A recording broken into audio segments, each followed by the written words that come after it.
एक उमेदवार म्हणून लढत किती रंगी असावी हे ठरवायचं काय मला अधिकार नाही आहे.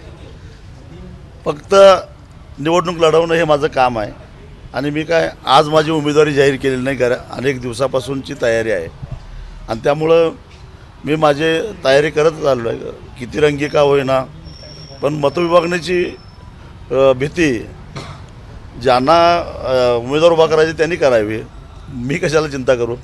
पण मतविभागणी चर्चा झाली, सकारात्मक चर्चा झाली होती. तुम्ही तुमची बाजू मांडण्याचा प्रयत्न केला होता उद्धव ठाकरेंसोबत, तरी देखील मग का अशा पद्धतीचा निर्णय झाला? एक तर पहिल्यापासून महाविकास आघाडीमध्ये जायचं नाही हा निर्णय आमचा पक्का होता आणि याचं कारण हे आहे, कारण याच महाविकास आघाडीचं सरकार जेव्हा महाराष्ट्रामध्ये 2.5 वर्षामध्ये होतं त्या काळामध्ये ऊसाची 3 टप्प्यामध्ये FRP केलेली होती. जो कायदा ऊस उत्पादक शेतकऱ्यांच्यावर वरवंटा फिरणारा होता. त्यासाठी आम्हाला सातत्यानं संघर्ष करून एक रकमी FRP घ्यावी लागली कायद्याने मिळत असताना. दुसरा मुद्दा आता जो मेळावा आहे शक्तिपीठ महामार्ग, हे शक्तिपीठ महामार्ग करण्याची हिंमत सरकारमध्ये कशी झाली? कारण महाविकास आघाडी सरकारच्या काळामध्ये त्याला आधीच पायगाड्या घालून ठेवलेल्या होत्या. जी दुरुस्ती झाली 2013चा जो मूळ कायदा आहे त्याच्यामध्ये बाजारभावाच्या चौपट आणि वाटाघाटीतून 1 पट जादा वाढवायचा अधिकार जिल्हाधिकाऱ्यांना अशी मूळ तरतूद होती. गावसभेचा ठराव आणि 90% प्रकल्पग्रस्तांची मान्यता न तरच जमीन अधिग्रहित करता येईल अशा प्रकारचे ज्या काही तरतुदी होत्या त्या साऱ्या तरतुदी विधिमंडळामध्ये महाविकास आघाडी सरकारच्या काळामध्ये दुरुस्त केल्या गेल्या. शेतकऱ्याला कोर्टात जाण्याचा अधिकार नाकारला गेला आणि समृद्धी हायवेला शेतकऱ्यांना जेवढे पैसे मिळाल्यात त्याच्या केवळ 40% रक्कम मोबदला म्हणून आता शक्तिपीठाला जमीन जाणाऱ्या शेतकऱ्यांना मिळणार आहे.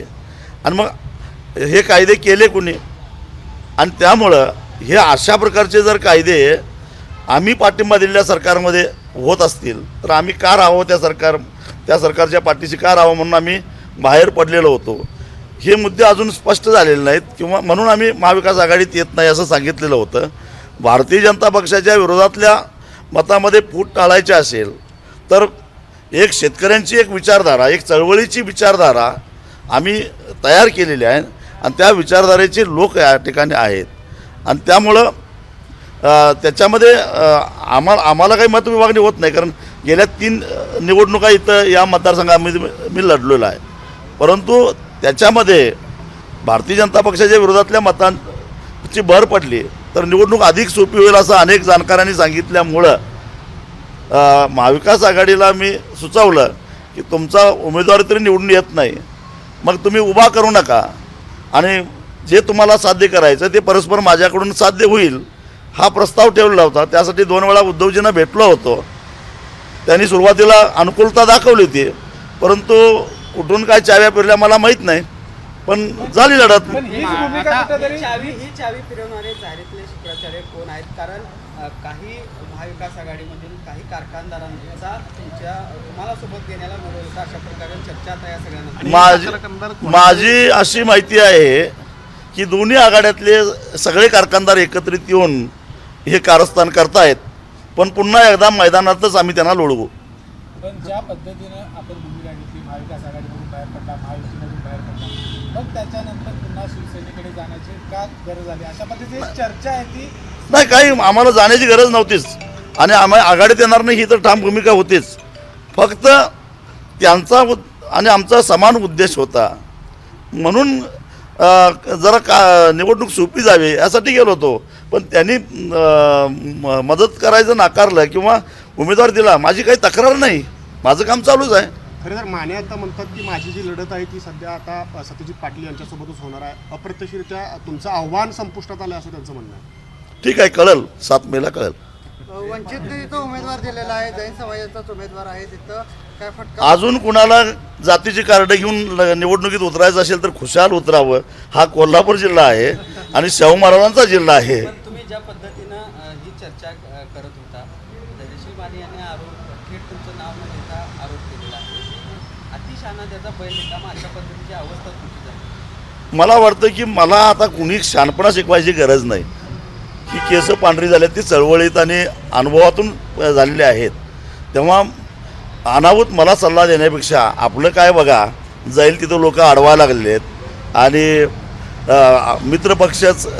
पक्षाचेच लोक तुम्हाला जवळ करत नाहीत. अजून माझा मतदारसंघातला पहिला राऊंड झाला, अजून यांचं समजूत काढायचं चाललं आहे, त्यांनी ते बघावं. बच्चू कडू ह्या सरकारसोबतच होते, मात्र आता बच्चू कडूने आरोप केला की सभेदरम्यान चिठ्ठी आली तुमचा केजरीवालकडून, तुम्हाला आज टाकू अशा पद्धतीनं हे केलं. कसं बघता तुम्ही एकूणच ज्या पद्धतीनं आता बच्चू कडूंना वागणूक दिली जाते? बच्चू कडू एक लढाऊ नेता आहे, नेहमीच ते लढत असतात आणि मला वाटतं की केजरीवालांना झालेली अटकसुद्धा बेकायदेशीर आहे, कायद्याच्या तरतुदी सोडून झालेली आहे असं माझं स्पष्ट मत आहे. काय चुकीचं केलं हो केजरीवालांनी? गोरगरिबांच्या मुलांना चांगल्याच पद्धतीचं शिक्षण देता यावं म्हणून चांगल्या शाळा चालवल्या सरकारी आणि म्हणून खाजगी शाळा ओस पडायला लागल्या, हा केजरीवालांचा दोष आहे का? गोरगरिबांच्यावर उपचार व्हावेत म्हणून मोहल्ला क्लिनिक सुरू केले आणि खाजगी डॉक्टरांचे दवाखाने ओस पडायला लागले, हा केजरीवालांचा दोष आहे का? जनता हे सगळं बघायला लागलेले आहे.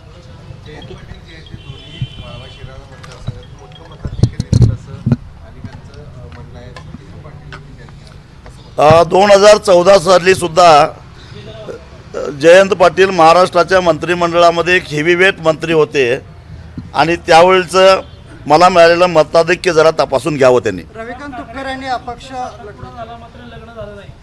ठाकरे गटाचा आणि तुमचा साखरपुडा झाला मात्र लग्न झालं नाही, अशी टीका आमदार सतेज पाटलांनी केली.